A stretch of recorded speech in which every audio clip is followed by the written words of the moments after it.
சின்ன முருகைய சிங்கார முருகைய கொஞ்சி கொஞ்சி தமிழ் பேசும்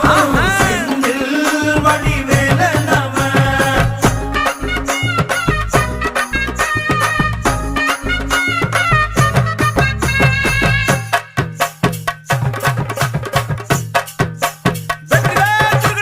நெற்றி கண்ணில் பிறந்தவனே உன்னை சுத்துதையா மக்கசனம்